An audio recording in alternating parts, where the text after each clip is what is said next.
Assalamualaikum warahmatullahi wabarakatuh. Waalaikumsalam semuanya. warahmatullahi wabarakatuh. Saya Aliari Bangga Putri akan mempresentasikan tentang me and my home. Mungkin sudah terlihat saya apa? Apakah saya tahu? Makan, anjing. Masak. Jadi saya temukan ketika libur 3 bulan menunggu masuk kuliah. Masak saya itu bukan masak yang makanan berat ya, tapi camilan-camilan kayak cilok kan.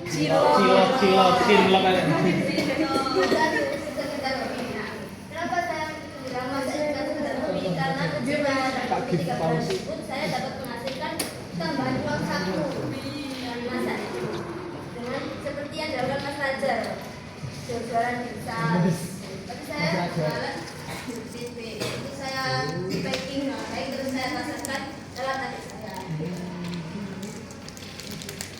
Dan alasan bagi masak, alasannya itu ketika saya scroll reels IG itu banyak sekali contoh-contoh menu yang gampang untuk ditiru.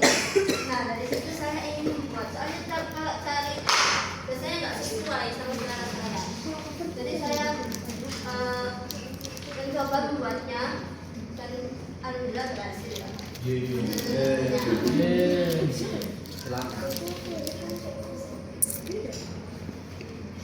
Camilannya pernah saya buat itu ada kicap, terus cilok pedas sama cheese roll.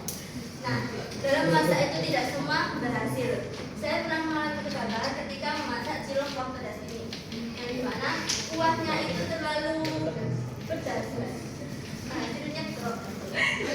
Drop itu apa? Menyengat.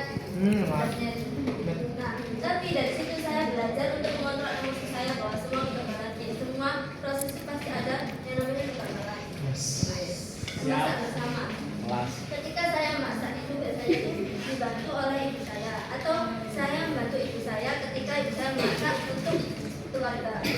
Nah, dengan masak bersama itu dapat menumbuhkan rasa hubungan sosial kita, baik itu bersama teman ataupun orang tua, itu menambah keakraban kita, membangun chemistry. Terus manfaat masak dari segi psikologi, yang pertama dapat menurunkan stres. Kenapa masak dapat menurunkan stres? Karena ketika kita masak, kita akan fokus dengan apa yang kita olah.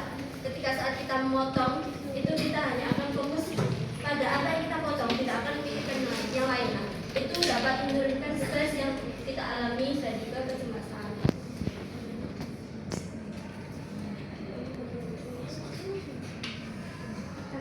Yang kedua yaitu meningkatkan self-esteem sendiri, itu rasa bangga terhadap diri kita. Nah, ketika saya berhasil masak, saya juga ternyata aku bisa ya, saya itu bangga terhadap diri saya sendiri, ternyata saya bisa masak juga, walaupun ketika di pondok itu kayak terbatas gitu kan. Dalam masak itu soalnya di pondok saya itu tidak ada dapur santri. Yang ketiga ada mempererat hubungan sosial. Nah, seperti tadi ketika ibu saya masak, saya membantu ibu saya, itu dapat mempererat hubungan sosial. Karena dalam masak kita akan tertawa bareng, bahagia gitu kan rasanya itu. Apalagi ketika sudah jadi itu makanannya, jadi kayak seneng gitu. Terus juga ketika menikmati makanan itu juga. Ketika main juga tidak perlu beli, tapi buat sendiri. Yang keempat yaitu menjadi tempat kreativitas. Nah, ketika kita masak kan tidak mungkin tuh kita masak satu resep yang sama terus. Jadi dari masak itu kita akan ganti-ganti menu dan mencoba yang lain. Nah, itu kita juga bisa mengembangkan kreativitas kita, baik dalam pengemasan ataupun rasanya itu dapat kita ubah sesuai selera kita sendiri. Terus juga bisa membuat hidup kita lebih bermakna. Nah, kesimpulannya masak itu tidak hanya tentang kegiatan fisik saja, tapi juga dapat menjadi terapi kita